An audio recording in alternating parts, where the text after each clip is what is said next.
Hey, what's going on, guys? It's David here from Gen ZO. We are here in Miami, Florida at Art Basel. I am here with Greg. Greg, how are you doing? I'm doing great. Good to be here. Nice, man. Pleasure to meet you. Likewise. Yeah. So let's take some time and let you introduce yourself. Sure. Name is Greg King. I'm the founder of a group called Osprey Funds. We build crypto investment trusts based in the U.S. Here in Miami, actually. Okay. Grew up working on Wall Street. Not grew up, but my career was working on Wall Street, building these kinds of products, not for crypto, for other asset classes like commodities and so on. But having discovered Bitcoin in 2013, I kind of pivoted. We still do a lot of the traditional, TradFi stuff, but crypto stuff's the more exciting bit. It is, especially after yesterday, right? Yeah, absolutely. Yeah, that's right. That's Bitcoin right. hit 100K. That's right. I'd love to hear about your journey. To crypto, to Miami. Yeah, to crypto. My journey to crypto, honestly, was after '08. I was working on Wall Street, and we had the global financial crisis. Inflation was kind of ramping up.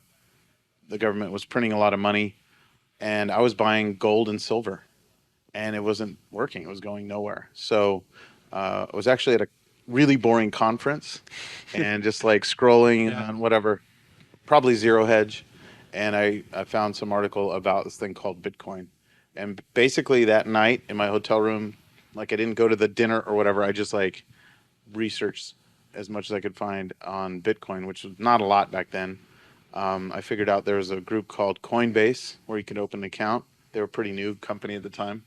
And so I opened an account, and I have 3 kids, so I bought 3 Bitcoin. Cost me like $1,000. And then I was hooked. Yeah. That's a great entry into it. Looking out for your kids, right? I'm sure they. How old are they now? They're like 2 of them are in college, and my youngest is in high school, but um, they each have their Bitcoin. I gave it to them, so they had a good day yesterday as well. Shout out the kids. They're not allowed to sell it. They know that, Yeah. and they've actually added more. So they're like little Bitcoin sat buyers. Okay, nice. So in that moment when you were first introduced to it, what was your initial thought? I mean, it took me a while to understand the tech like fully.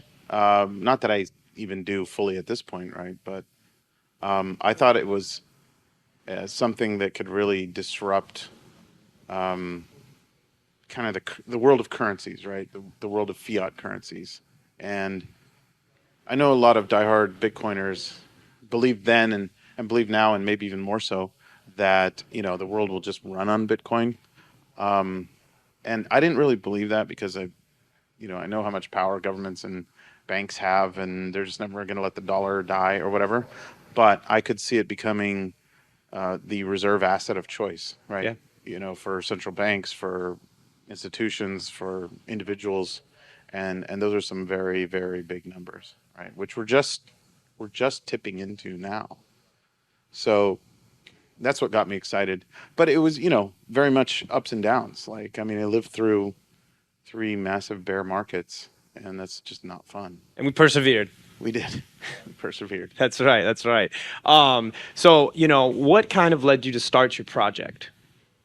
Well, so my Wall Street career was building funds, Uh-huh. right? So I started that 22 years ago or so, and it's just the crypto piece and the like my hobby and my work life kind of came together, right? And so we started building crypto related funds about 5-6 years ago, and we've got a few of them here in the U.S. At the time, it was really difficult from a regulatory perspective. It's getting better now, and with the new administration, the new chair that's been announced, everyone's pretty hopeful it's going to be a lot better. Yeah. But it hasn't been very good for a long time, and so I literally thought about moving out of the country to build crypto funds. It's a lot easier if you're a Swiss company, let's say, Hmm. or in Dubai or something. But like I said, I have 3 kids, and so on. I uproot everybody, and we had a business that had other products and so on. So that was off the table. So I've had to like live under the U.S. regime the whole time, and it's just been 1.5 arms tied behind your back if you're trying to develop crypto-related financial products that fit the TradFi regulatory regime, and where regular people, who don't know how to, do DeFi and set up Yeah. their own wallets and all that stuff, where those people can get access somehow. That leads me to the next thing. What do you think the next steps are in order to make it more user friendly for those people? It's interesting, like when crypto and, I don't really like that word, but just use it broadly. Yeah. Crypto was like kind of a West Coast thing, California, right? And the idea was like crypto was going to eat Wall Street and like replace banks, and replace lending, replace all that stuff. Um, and I could see that vision. I was a little skeptical that it would happen very quickly. Again, just understanding the inertia of these large institutions and everything. Um, so what needed to happen first was that the East Coast needed to gobble up crypto, and so we needed to put crypto into old school wrappers. You see that with the launch after 11 years of BlackRock's Bitcoin ETF, right? Hmm. ETF structure is old, but before Bitcoin can upset the banking system, let's say, or something like that, it needs to be digested first by the old system. So we're part of that. Like we're a TradFi East Coast business, but enabling the I've never said it this way before, but the digestion of crypto by, the broader public. But over time, I do think, I think the stock market will be tokenized entirely. Certainly in my lifetime, probably in the next 10 years, I think so many transactions will be um, saved to blockchains, and eventually we'll think it was weird when stuff didn't happen like that. When it took 2-3 days to settle a stock trade that you know using blockchain you can settle in 10 seconds. Everything does, right? Sadly, yeah. But yeah, yeah, yeah. So, you said in 10 years, you think maybe in 10 years or so, the whole stock market could be blockchain, right? Yeah, I think so. I think so. I mean, there's no reason why that can't happen other than regulatory inertia. So I think the stock exchanges would be open to something like that. The technology certainly exists, Yeah.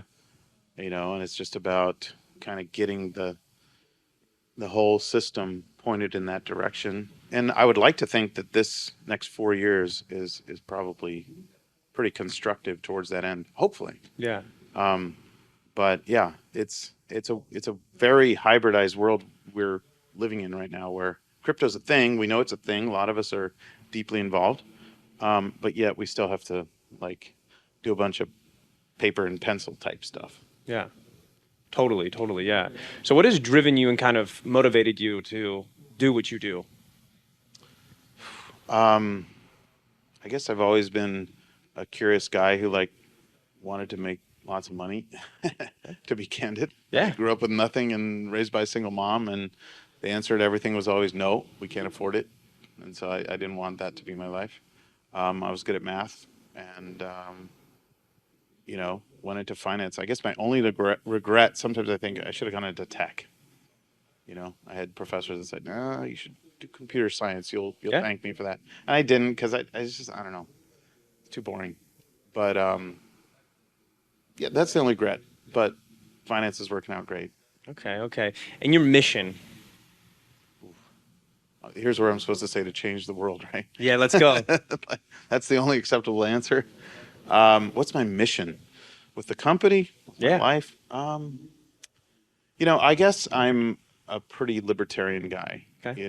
and I don't like seeing people not be able to make financial moves that can get them ahead. And that kind of resonates with my own story.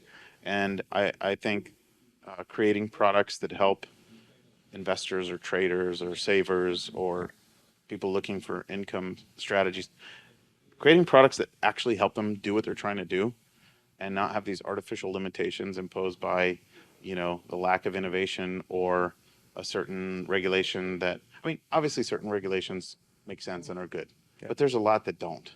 And they're just kind of, oh, well, we've always kind of done it that way since the 33 Act or since the 34 Act or since the 40 Act. And it's like, okay, at what point do we need to like refresh this stuff? So I like to innovate and um, create things that work for certain categories of people and have fun and make money at the same time. That's the life. Yeah. That sounds like a great time. Yeah. Yeah. It's, it's not all straight up. And dealing with, I think for humans in general, just fighting with stuff outside of your control is super frustrating. And so when you're in a highly regulated space, you just have no choice. Yeah. You got to deal with the regs and the entities involved. Would a recommendation from you be control the controllables? Yeah, absolutely. I mean, and put yourself in a situation where you have as many controllables as possible, Yeah. right? Because, one of the things I like really believe in is just the idea of entrepreneurship. I just have so many friends. I've always been, to most people, a big risk taker, but I have so many friends that just they kind of try to do the traditional Played it path, safe. play it safe, and something happens in their personal life they didn't see coming or whatever. There's no safe. Yeah. There is no safe. I don't care how wealthy you are or whatever. So you just have to enjoy it, and you have to, I value very highly being my own boss. I didn't realize that until I kind of got off the little The hamster the wheel. hamster wheel. Yeah, and then I realized, wow, okay, this is what I need to do. And right now the pay sucks because I was starting my first company and the pay was zero.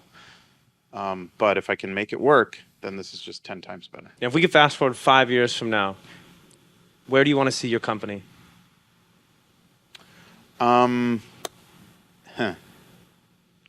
I'd love to see it actually be well known for what we're good at, right? For building things, like I said, that are innovative, that help people actually get tasks accomplished in their portfolios, that help them achieve their goals. We have a lot of leverage products, and a lot of people say, well, those are not suitable for long-term investment, and you're right. They're for traders. But you know how many people sit at home just trying to trade their portfolio to a level where they can achieve financial independence? I mean, that's a valid objective. Like, I'm not going to judge that. If you want to do that, great. There's other people. We have products that are like high income strategies for people who want to retire early. Right? I think we're not very well known. Like, people have heard of Osprey Funds in crypto land, and my other company's called Rex Financial, but we're about 10 billion in assets, which sounds like a big number, but in finance it's like a rounding error for a lot of these big managers. So I'd like for our brand to be well known and respected. Respect. That's Yeah. huge. Yeah, that integrity and that respect for sure. Cool, man. Well, thank you very much for telling us about this and coming and taking your time to do this. It's been a pleasure to listen to you and hear about Osprey. And yeah, Thanks, man. I appreciate the time. pleasure meeting you. Likewise. Hey, what's up? But it's not something Gen Z is afraid of. If you want to survive, you got to build a house. No, we do not understand that we do not want. Ladies and gentlemen. Rebecca's Gen Z Media House. Awesome. Well, thanks so much for joining us today.